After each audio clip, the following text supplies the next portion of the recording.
With today's changing business landscape, it's critical to understand when something unusual happens in your data, or when something important has happened that may impact your business.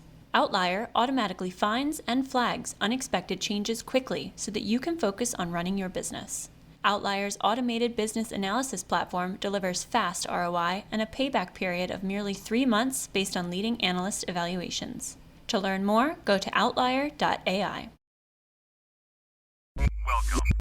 Welcome to Total Retail Talks, your podcast channel for retail knowledge. Hello, and welcome to this episode of Total Retail Talks. I'm Joe Keenan, Editor-in-Chief of Total Retail. I am joined today by Gregg Melnick, who is the Executive Vice President and Chief Stores Officer at Bed Bath & Beyond. We're going to talk to Gregg today a little bit about Bed Bath & Beyond and how it's transformed its business in the last year or so, and kind of what looking ahead a little bit, how the business is moving forward. So thanks for joining me today, Gregg. Joe, thanks so much. Really appreciate the time.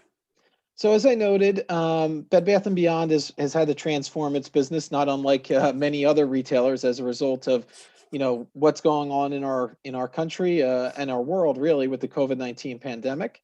So tell us a little bit about kind of what that has meant for the business, both internally within the organization and externally for your customers. Yeah, sure. I don't want to just contain the conversation to, COVID and kind of what we'll call the pandemic moment, because even before, this moment, we've got a new CEO, Mark Tritton, and he really brought to the company new thinking, and really with the opportunity to enable us to regain our authority in the home space and make it easier for our customers to feel at home. And so specifically, with the COVID moment, I just want to say it definitely accelerated those activities. But during that time, our first priority was safety for our customers and for our associates. Look, we were forced to close almost 90% of our stores. We were able to maintain operations in our baby business and our Harmon business to provide essential products to our customers.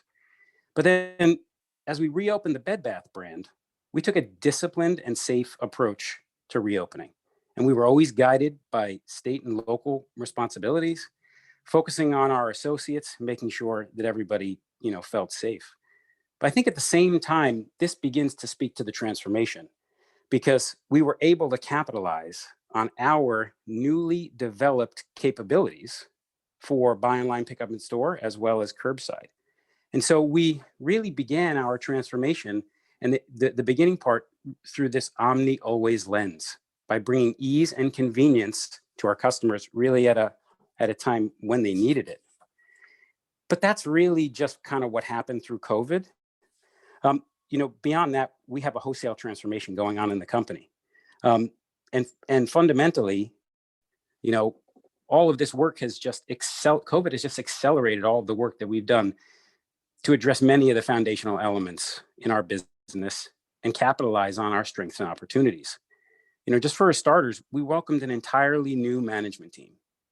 We quickly were charged with shaping the mindset and being able to drive rapid and impactful change. And really, as I talked about that, it comes through an Omni-Always customer-inspired lens. But to do that, it also takes a tremendous amount of collaboration. And so the best example that I kind of offer there is that we introduced a blueprint process, really a method of a ways of working, which brings together our merchant team, our marketing team, our digital teams, and our stores teams, really to address the customer's needs. And it is underpinned by an Omni-Always and customer-inspired approach. Yeah, and we're going to talk a little bit about kind of that Omni-Always, as you just stated, and how that kind of fits into the operating model going forward. Another thing I noted, and this isn't unfamiliar. I've heard this from other retailers, especially those that have an extensive physical footprint like Bed Bath & Beyond does. The differences in consumer behavior has been going on for some time. It's not just been, it started with the pandemic, and this is when we first saw it. The online transformation, digital, and that omni-channel behavior has been happening for a few years now. So it leads into my second question in terms of how the behaviors of your customers have changed, maybe in the last 12 months, but even maybe, before then, like before COVID was an issue. And then, talk about some of the things that you're doing at Bed Bath & Beyond to respond to those changes. You mentioned some of the, new leadership in place, some of the organizational and operational changes you're making with, some of the things that you're doing. Tell us a little bit about more of how you're trying to meet that customer with that Omni-Always perspective in mind. Sure. The customer's mindset during this moment continues to rapidly evolve. For us in the home space, the home has become the epicenter of our customers' lives. Not beyond the home, it's the office, it's their schools, it's their restaurants, it's their entertainment centers, right? And I think that we've taken the approach of having to stay nimble and agile as our customers' perspective and needs and wants changes. And at the heart of it now, as we've introduced Omni-Always, it's customer inspired and data driven. And I'm gonna just give you two examples of what happened. I'm going to take us back to the back to college moment last year, when students were unaware whether the universities were going to open, whether they were going to have access to dorms. We had plans starting pre-pandemic, and as we were getting closer, the customer's perspective changed on a school by school basis. And so the team listened to the customer and was able to put together a program that for back to school, it wasn't back to school, but in fact, it was college from home. Our research showed that 66% of our customers needed to feel that dorm room experience, even if they were doing it from home. So we worked with our teams from Decorist, a design studio, to be able to put together and address our customers' needs for college from home in real time. And as I think about that drove double-digit performance during that period of time.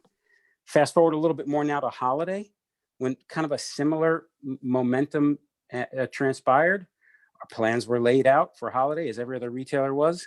And as we approached that holiday, customers' needs, wants, desires changed really on a week-by-week basis. Because were we going to celebrate the holiday? Were we going to be able to get together? And so 50% of our customers actually said that they were staying home this year. And 20% of our customers actually told us that they were going to be experiencing Thanksgiving at home for the first time. And so we responded with programs to be able to meet those needs and address those needs with a campaign called, Cozy in Your Backyard Holiday. And that seemed to resonate with customers. And really just two great examples of, for us, an agile way of working that's customer inspired and data driven.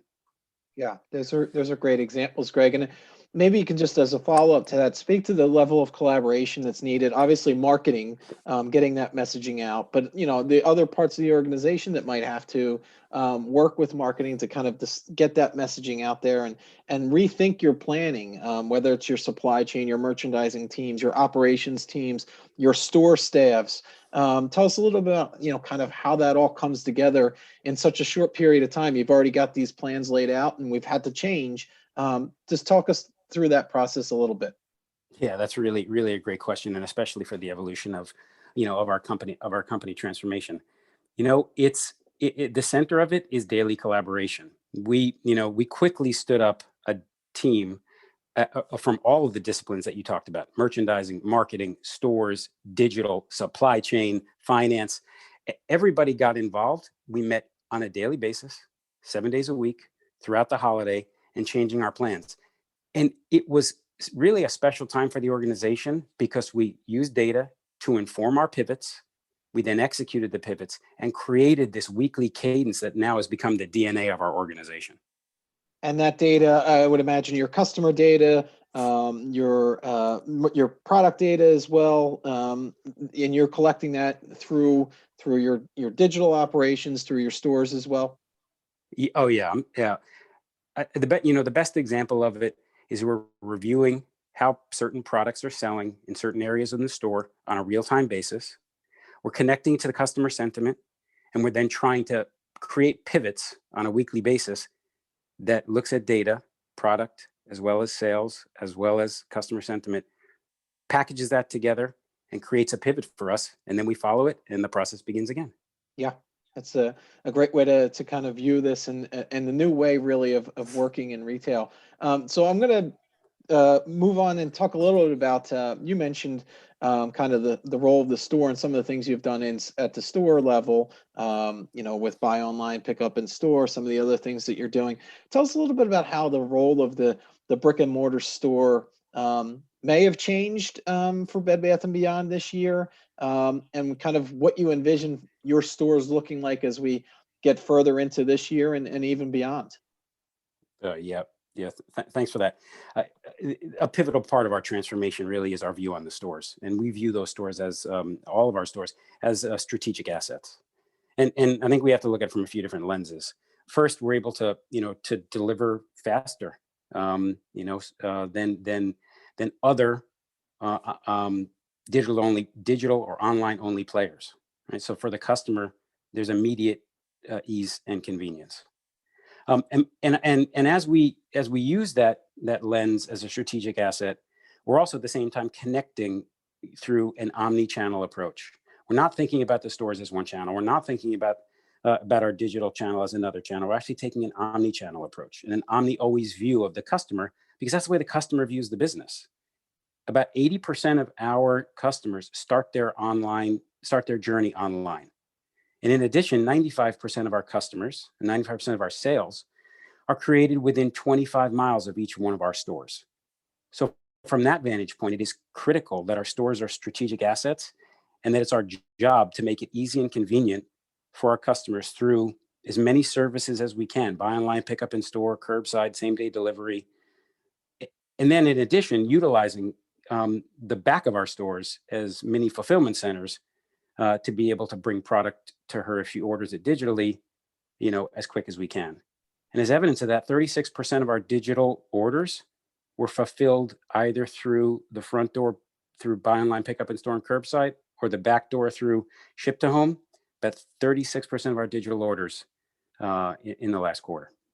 Yeah, and I would imagine, Greg, and I've heard this from other retailers, that's a trend that I would imagine you foresee holding. That's not something that is just strictly related to the pandemic. This is a new type of consumer behavior with those programs such as buy online, pick up in store, curbside, ship from store, the immediacy of it. That's something that you foresee, taking well into the future as well, right? Yeah, new experiments. Yesterday's experiments have become really today's behavior. I mean, I think, and that's underpinned our ability to have 3/4 of digital growth, in excess of 75%, and achieve levels where buy online, pick up in store is now almost 16% of our digital revenue. Stores have a promise to get merchandise to the customers in 2 hours. We were able to achieve 60% of the orders filled in 30 minutes, exceeding a customer's expectation. We've launched same day services because we believe that if she can't make it, we can bring it to her at great value. And through all of that, we've actually brought 2 million new omni-channel customers into our family. And through that, actually 1.2 million new users as well that are just new to the brand. So what we're seeing is a continued acceleration and adoption by our customers, who then also now rate us an 80% on a net promoter score, and that's up from 50% from when we launched it. So there's continuous improvement that goes on, in our organization through listening to our customer. Yeah, and that's some great verification that what what you're doing is working. That customer satisfaction scores really speaks to that. You mentioned this already, but maybe there's further examples or anything you want to expand that this integration that's happening between your growing digital business and then your established retail store network. Some of the programs you talked about, that's all kind of underpinned by the customer data you're collecting. Tell us a little bit about how you're kind of weaving those together and making that kind of a seamless experience, no matter how, as you noted, customers often in the same purchase journey, or first they're going online before they come in store, and then maybe they're not making that purchase and they're going back online, or you're flipping back and forth between channels. Tell us a little bit about the role that your customer data and within your organization is having and making that process easier for your not only your employees but also for your customers. Yeah, the best way to say it is that as we unlock, new data sets within the organization, we're taking that and we're transforming the way we interact with our customers, in store and online. Let me give you another example that transpires in store. I think that the consumer today the consumer of yesterday was not able to see the value within our stores, and they told us that. Our data basically said that they couldn't see value within the store. If you go in now, we continue to work and evolve on creating value at first glance within our store, highlighting programs on end caps, highlighting programs throughout the aisles, so that our consumers can really understand and be transparent about prices online as well as in store, and and the value that we're able to provide them on every day.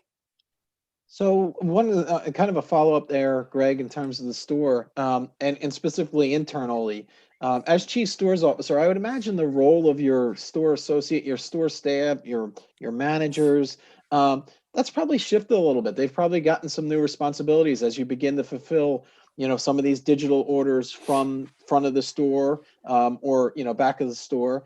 Tell us a little bit about how that process has worked and kind of getting your store associates to think in kind of this omni-channel perspective that you want to, get that message out to your teams. Tell us how that's kind of worked. Sure, I would absolutely say that there's a transformation going on at store level. Gone are the days when the store managers complain that online is stealing their business. That paradigm, is gone within our stores. What we're actually seeing now is store managers and field leaders talking about stores from an omni-channel lens. That's going to include sales that transpire through POS in the store, but also through the front door through buy online, pick up in store and curbside, and as well as ship to home, through the back door. They take a holistic approach because their inventory is based on satisfying all of that demand, and their payroll is planned to be able to satisfy all of that demand coming from those three different perspectives. So the stores now talk on an omni store basis when they hadn't been doing that, years ago. Yeah, that was always the struggle, is that your stores, it was almost there were two teams on, or two teams on opposite directions, your digital teams versus your store teams. Bringing them together, working as one, obviously is the goal, and you're headed in that direction. I have a couple final questions for you, Gregg. Looking ahead at the outlook for Bed Bath & Beyond, you've mentioned some the great things that you're doing. Where are you focused? Where do you believe the opportunities lie that really Bed Bath & Beyond can make some inroads and continue to this positive momentum that you spoke about? Sure. Let me summarize. I think that the outlook for Bed Bath & Beyond for us, it's grounded in a clear 3-year strategy, right? It's led by a new, capable, experienced team that now is data informed and really have created agile ways of working and has the financial flexibility to be able to do so. Our 3-year plan included a $1 billion investment plans that are going to be able to support our continuous growth, and also bring to the marketplace own brand products for the first time in scale that differentiate what we bring to the marketplace from our competition. And to do so, we have to make some significant investments within technology to modernize our technology tools, significant investments in our supply chain to enable activating that own brand channel of products that we're looking forward to. We're also investing in remodeling our stores, and we will continue to further invest in our Baby and Harmon brands. And so, I think we've laid out a clear strategy to be able to do so, and we're excited to be able to embark on the journey. Yeah, and very timely. Actually, before we've got on today, I just received a press release about talking about some of the technology investments. I saw that Bed Bath & Beyond is partnering with Oracle for the ERP system. So, that's an example of some of the investments that you're making in the technology systems. And then my final question, Greg, is, looking at the retail industry as a whole, not necessarily specific to Bed Bath & Beyond, what are the trends that, just as an industry, somebody that's been in the industry and looking at it kind of on a macro level, what are some of the major trends you see emerging this year and really taking hold? Yeah, we've just experienced a year that could be categorized as, almost a decade in 1 year, for the amount of change that we've gone through. But we've got to be prepared for continual change. And we need to continue to be prepared for, as we spoke about earlier, and the Omni-Always perspective of our customers, the ever-changing needs that are changing rapidly, potentially on a moment-to-moment basis. Time is precious for our customers, for everybody's customers, and ease and convenience, are going to be at the highest priority for our customers to be able to continue loyalty with brands. And so for us and for others, remaining agile, remaining flexible, as the customer continues to evolve, it is going to be the roadmap for retailers to follow. Great. Yeah, I wholeheartedly agree. And I want to take this opportunity to thank Gregg Melnick, the Executive Vice President and Chief Stores Officer at Bed Bath & Beyond, for joining us today on Total Retail Talks and telling us a little bit about the company's transformation and evolution. So thank you for joining me today, Greg. Joe, thanks so much. Really enjoyed the time. Thanks for listening. For more information on this podcast, please check out our podcast channel page at mytotalretail.com/podcast for show notes. Total Retail Talks is available on Apple Podcasts, Google Podcasts, Stitcher, and Spotify.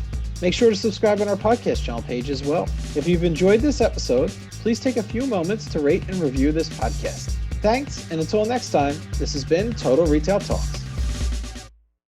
To learn more about how Outlier can drive tangible business results by automating the discovery of changes in your data, go to outlier.ai today.